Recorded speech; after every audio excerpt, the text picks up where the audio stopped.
വിജയമന്ത്രങ്ങൾ doctor Amanullah Vadakkangara. അവതരണം ബന്ന ചേന്നമംഗല്ലൂർ. സാങ്കേതിക നിർവഹണം സുനീഷ് പെരുവയൽ. നിങ്ങളിലേക്ക് എത്തിക്കുന്നത് NVBS ദുഹ ഖത്തർ. അധ്യായം 262. നന്മയിൽ സായുജ്യമടയുന്നവരാണ് വിജയിക്കുക. ജീവിതം സുഖദുഃഖ സമ്മിശ്രമാണ്. രാവും പകലും പോലെ, നിഴലും നിലാവും പോലെ അത് മനുഷ്യനെ പിന്തുടർന്നുകൊണ്ടേയിരിക്കും. എന്നും എല്ലാവർക്കും ഒരേപോലെയായിരിക്കില്ല. പല രൂപത്തിലും ഭാവത്തിലുമുള്ള പ്രശ്നങ്ങളും പ്രതിസന്ധികളും വെല്ലുവിളികളുമൊക്കെ അഭിമുഖീകരിക്കേണ്ടി വന്നേക്കാം.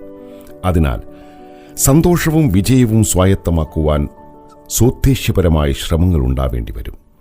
അവിടെ സ്വന്തം ഇഷ്ടാനിഷ്ടങ്ങളോടൊപ്പം മറ്റുള്ളവരെയും പരിഗണിക്കുകയും അവർക്കും നന്മകളും ഉപകാരങ്ങളും ചെയ്തു കൊടുക്കുകയും വേണം. മനോഹരമായ ജീവിതം എന്നത് യാദൃച്ഛികമായി സംഭവിക്കുന്നതല്ല. നിരുപാധിക സ്നേഹം, കരുതൽ, ക്ഷമ, വിട്ടുവീഴ്ച, ദയ, കാരുണ്യം, അനുകമ്പ എന്നിവയൊക്കെയാണ് ജീവിതം മനോഹരമാക്കുന്നത്. സന്തോഷത്തിന്റെ രസതന്ത്രമെന്ന പേരിൽ ചൈനക്കാരുടേതായി പറയപ്പെടുന്ന പ്രശസ്തമായൊരു പഴമൊഴി വിജയമന്ത്രത്തിൽ മുമ്പും പരാമർശിച്ചിട്ടുണ്ട്. അതിങ്ങനെയാണ്: if you want happiness four an hour, take a nap. If you want happiness for a day, go fishing. If you want happiness for a year, inherit a fortune. If you want happiness for a lifetime, help someone else. ഒരു മണിക്കൂർ നേരത്തേക്ക് സന്തോഷം വേണമെങ്കിൽ അല്പനേരം ഉറങ്ങുക. ഒരു ദിവസത്തേക്ക് സന്തോഷം വേണമെങ്കിൽ ഫിഷിങ്ങിന് പോവുക. ഒരു വർഷത്തേക്ക് സന്തോഷം വേണമെങ്കിൽ സ്വത്ത് അനന്തരമെടുക്കുക. എന്നാൽ ജീവിതകാലം മുഴുവൻ സന്തോഷം വേണമെങ്കിൽ മറ്റാരെയെങ്കിലും സഹായിക്കുക എന്നാണ് പഴമൊഴി അടിവരയിടുന്നത്. നമ്മുടെ സന്തോഷവും മറ്റുള്ളവരുടെ ക്ഷേമവും പരസ്പരം ബന്ധപ്പെട്ടിരിക്കുന്നുവെന്ന സുപ്രധാനമായ ആശയമാണ് ഈ പഴമൊഴി അടയാളപ്പെടുത്തുന്നത്. കാഴ്ചയിൽ തെളിഞ്ഞു കാണുന്ന നദികൾ എല്ലാം നിർമ്മലവും ശുദ്ധവുമായിരിക്കണമെന്നില്ല. നദിയുടെ ആഴങ്ങളിലും വശങ്ങളിലും മാലിന്യവും ചെളിയും അടിഞ്ഞിരിക്കുന്നത് നാം മനസ്സിലാക്കി വരുമ്പോഴേക്കും ഒളിഞ്ഞിരിക്കുന്ന ചുഴിയിൽ നാം അകപ്പെട്ടിരിക്കും. ഓരോ ജീവിത സാഹചര്യങ്ങളിലും കാഴ്ചയിലെ ഭംഗിയല്ല, ഉപയോഗത്തിലെ നന്മയാണ് നാം തിരിച്ചറിയേണ്ടത്. നമ്മുടെ ജീവിതം ധന്യമാകുന്നത് നമ്മെക്കൊണ്ട് മറ്റുള്ളവർക്കും ഗുണമുണ്ടാകുമ്പോഴാണ്. നന്മയിൽ സായുജ്യമടയുന്നവർക്കാണ് പരാർത്ഥതയുടെ വിശാല തലങ്ങളിൽ ചിന്തിക്കുവാനും സുഹൃതങ്ങൾ ആവർത്തിച്ച് ജീവിതം മനോഹരമാക്കുവാനും സാധിക്കുക. എന്നും നാം സന്തോഷത്തോടെ ഇരിക്കുമെന്ന് ജീവിതത്തിൽ ആർക്കും ഉറപ്പുവരുത്താൻ കഴിയുകയില്ല. എന്നാൽ നമുക്ക് മാറ്റുവാൻ കഴിയാത്ത കാര്യങ്ങൾ സന്തോഷത്തോടെ സ്വീകരിച്ച് അത് നടപ്പിലാക്കുമ്പോൾ ജീവിതം സുഖകരവും ആനന്ദമുള്ളതുമാകും. നാം ഒരിക്കലേ കണ്ടുമുട്ടുന്നുള്ളൂ എങ്കിലും അത് തന്നെ ആകസ്മികമായാണെങ്കിലും നാം ജീവിതകാലം മുഴുവൻ സുഹൃത്തുക്കളാണ് എന്ന അർത്ഥത്തിൽ ജപ്പാനിൽ പ്രശസ്തമായ ഇച്ചാറിബ ചോഡെ എന്ന സന്ദേശം മാനവികതയുടെയും സ്നേഹസൗഹൃദങ്ങളുടെയും പ്രാധാന്യമാണ് സൂചിപ്പിക്കുന്നത്. എല്ലാവരെയും സ്നേഹിക്കുക, പരിഗണിക്കുക, സാന്ത്വനിപ്പിക്കുക. ഇനി ഒരിക്കലും കണ്ടുമുട്ടാൻ സാധ്യതയില്ലെങ്കിലും അവനവൻ ആത്മസുഖത്തിനാചരിക്കുന്നവ അവരന് സുഖത്തിനായി വരയണമെന്ന ഗുരുവചനവും അടിവരയിടുന്നത് പരാർത്ഥതയുടെയും മാനവികതയുടെയും സന്ദേശങ്ങൾ തന്നെയാണ്.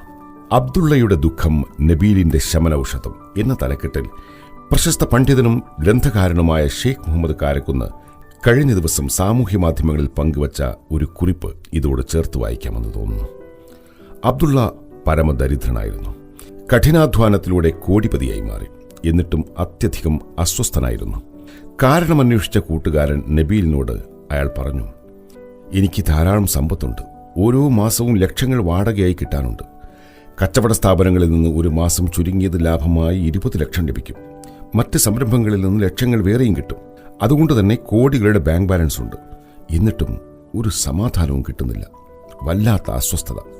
കാരണം അന്വേഷിച്ചപ്പോൾ അദ്ദേഹം പറഞ്ഞു: പരമദരിദ്രനായിരുന്ന ഞാൻ വേണ്ടത്ര ഉണ്ണാതെയും ഉറങ്ങാതെയും അങ്ങേയറ്റം കഷ്ടപ്പെട്ടുണ്ടാക്കിയ ഈ സ്വത്തിൽ നിന്ന് മരിച്ചു പോകുമ്പോൾ ഒന്നും കൂടെ കൊണ്ടുപോകാൻ എനിക്ക് കഴിയില്ലല്ലോ. എല്ലാം ഇവിടെ വിട്ടേച്ചു പോകണ്ടേ? അതാലോചിക്കുമ്പോൾ സഹിക്കാൻ കഴിയുന്നില്ല. താങ്ങാനാവാത്ത ദുഃഖവും പ്രയാസവും അനുഭവപ്പെടുന്നു. തീർച്ചയായും താങ്കൾക്ക് എത്ര വേണമെങ്കിലും കൂടെ കൊണ്ടുപോകാം. എങ്ങനെ? അബ്ദുള്ള അത്ഭുതത്തോടെ ചോദിച്ചു. വിദേശത്ത് പോകുമ്പോൾ താങ്കളുടെ വശമുള്ള ഇവിടുത്തെ പണം കൂടെ കരുതിയതുകൊണ്ട് എന്തെങ്കിലും പ്രയോജനം ഉണ്ടാകുമോ?